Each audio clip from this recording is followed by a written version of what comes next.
Daf Yomi, Tractate Zevachim, page 27a, top of the page. The word Chutz L'Mekomo. Chutz L'Mekomo, Pasul, Ve'ein Bo Kares. Chutz L'Zmano, Pigol, V'chayav Alev Kares.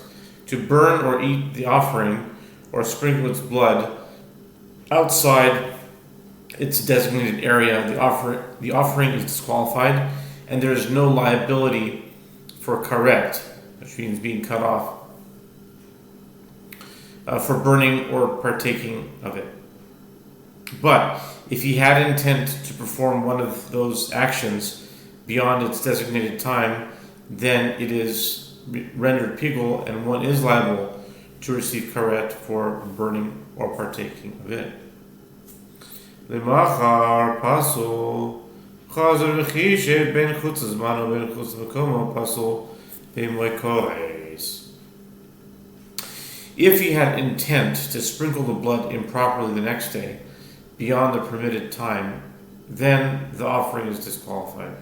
Nevertheless, it is not rendered pigul because he also had intent to sprinkle the blood improperly.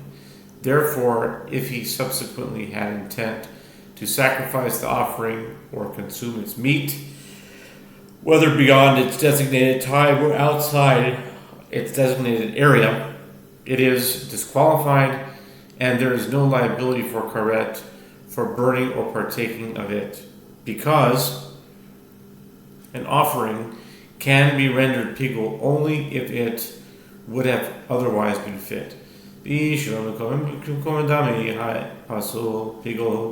Gemara asks, but if blood sprinkled not in its proper place is considered as though it were sprinkled in its proper place, then in this case above, where he had intent to sprinkle the blood improperly the next day, is the offering merely disqualified, since it is considered as though he had intent to sprinkle the blood properly the next day?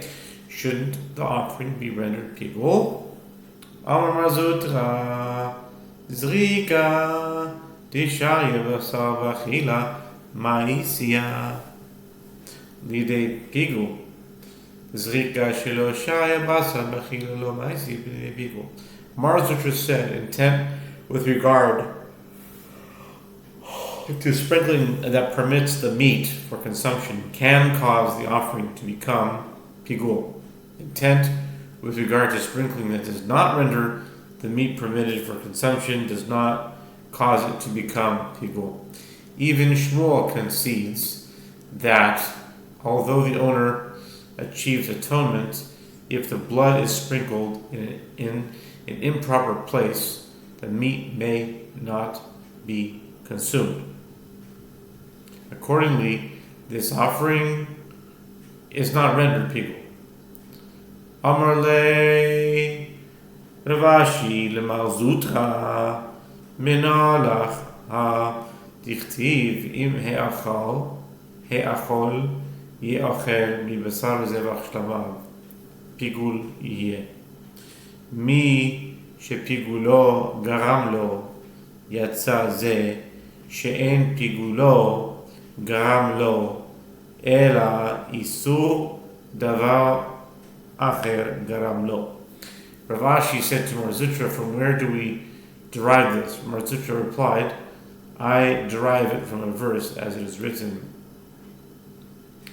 and if any of the flesh of his peace offerings be at all eaten on the third day, it shall not be accepted, neither shall it be credited to he who offers it. It shall be pigul. Leviticus 7:18. The verse indicates that only an offering whose intent of pigul alone caused it to be disqualified is rendered pigul. Excluded is this case, whose intent of pigul alone did not cause it to be disqualified, rather the prohibition of something else, meaning the intent to sprinkle the blood in an improper location caused it to be disqualified. Ihachi Yivsule Nami Lifsol. The Gemara challenges Ihachi More challenges, but if so,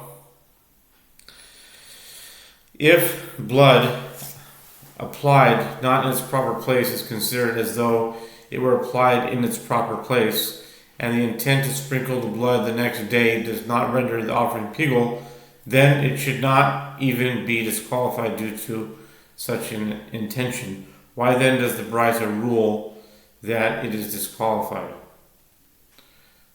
Amar Rav Nachman bar Yitzchak midei dehavi amachsheves hinuach v'aliba Daf Yehuda. Rav Nachman bar Yitzchak said,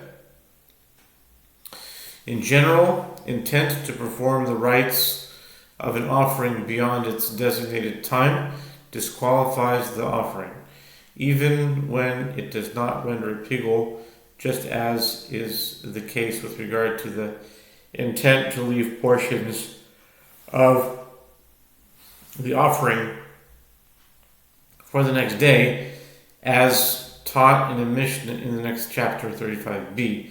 And according to the opinion of Rabbi Yehuda there, that intent to leave the blood until the next day rather than sprinkling it on the altar disqualifies the offering, even though it does not render it pigul. Reish Lakish Omar Leolam Pasul Mamash V'shelo b'mkomo kimkomo dami v'lo kashya kan shenatam b'shtika kan shenatam b'amira. The Gemara cites additional opinions with regard to the statement of the Mishnah that blood misapplied on the altar disqualifies the offering. Reish Lakish says, actually, when the Mishnah states that the offering is disqualified, this is to be taken literally, meaning that the owner does not even achieve atonement through it, and nevertheless the blood sprinkled not in its proper place is considered as though it were sprinkled in its proper place, and it affects atonement. And the apparent contradiction between these two claims is not difficult. Here, where misapplication of the blood affects atonement, it is a case where he placed it in silence, meaning without specific intent. There, in the Mishnah, it is a case where he placed it with a statement, meaning intent to consume the offering beyond its appointed time.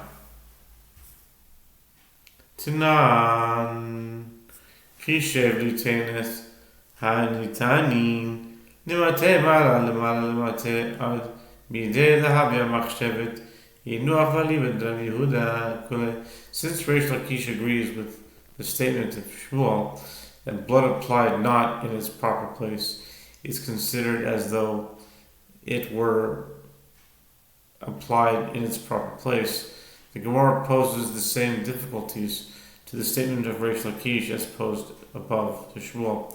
We learned in Bright if one slaughtered an offering and had intent to place the blood that is to be placed below the red line, above the red line, or to place the blood that is to be placed above the red line, below the red line, etc., until the response of Rav Nachman bar Yitzchak, just as is the case with regard to the intent to leave portions of the offering the next day, and according to the opinion of Rabbi Yehuda, etc.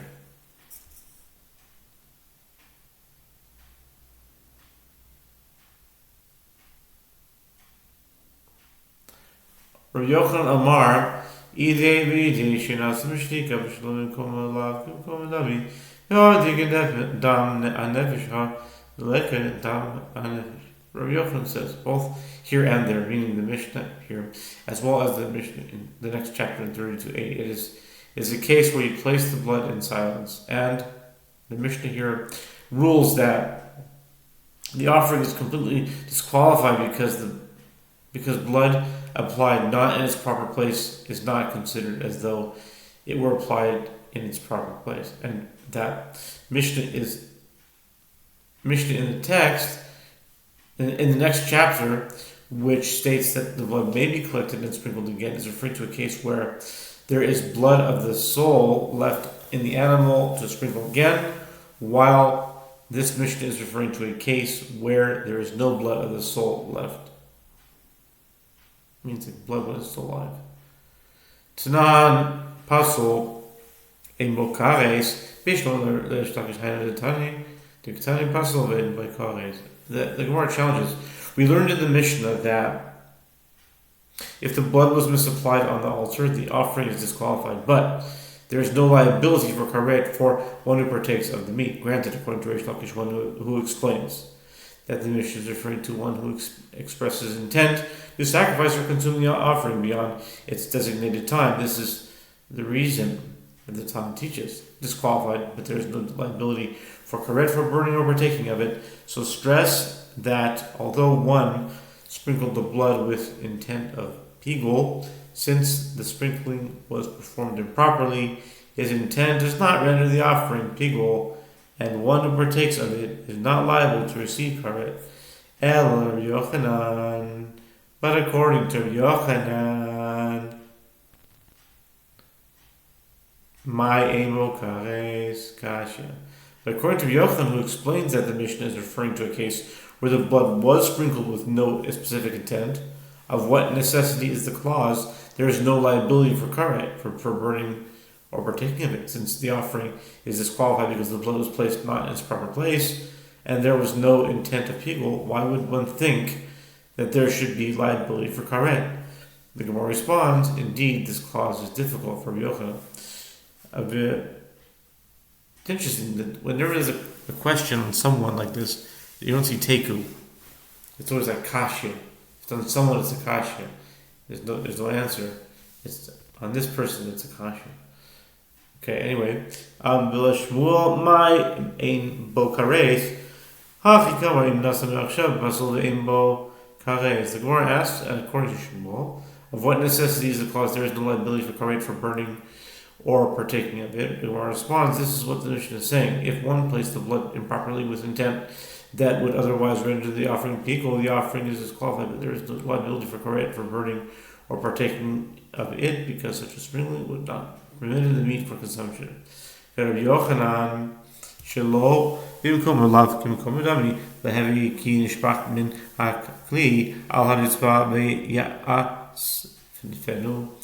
The Gemara challenges, but according to Rabbi Yochanan, if blood sprinkled not in its proper place is not considered as though it were sprinkled in its proper place, it should be as if it's spilled from the service vessel onto the floor, and let the priest gather it up and sprinkle it then again properly. Why then does the Mishnah rule that this is disqualified? Wait a minute, I thought you're not allowed to gather off the floor. What are they saying here? The priest should gather it off the floor. I don't get that. Okay, anyway, the Sofer command Amar lo Yosefenu. The Gemara responds, the Tana of the Mishnah holds in accordance with the opinion of the one who says he may not gather it up. So therefore, it's not his. Or you're not, it's not, it doesn't work. The Amar Rabbi Yosef, Amar Rabbi Yochanan, Kol Moedim, Benitanin, Lemala Shinas Lemala, Lemata Shinas Lemata. Shelo, Kimitzvasan, no Ya'asfenu, no Nechleku, Ela, Benitanin, Lemala Shinas Lemata, Lemata Shinas Lemala, Shel Yossi Omer, no Ya'asfenu. Rav Shimon Omer Yesfen. The Gemara responds, the Tana of the Mishnah holds in accordance with the opinion of the one who says he may not gather it up. As Rabbi Yitzchak Bar Yosef says that Rabbi Yochanan says all concede with regard to the blood that it is to be placed above the red line, that if one place it above the red line, and likewise with regard to the blood that is to be placed below the red line, if one placed it below the red line, not in accordance with the procedure dictated by its mitzvah, for example, with the left hand or with improper intent, he may not gather it up again. They disagree only with regard to the blood that is to be placed above the red line, that one placed below the red line, and blood that is to be placed below the red line, that one placed above the red line. As Rabbi Yossi says, he may not gather it up, and Rabbi Shimon says he may gather it up. This concludes 27a. We'll start with the new Mishnah in 27b.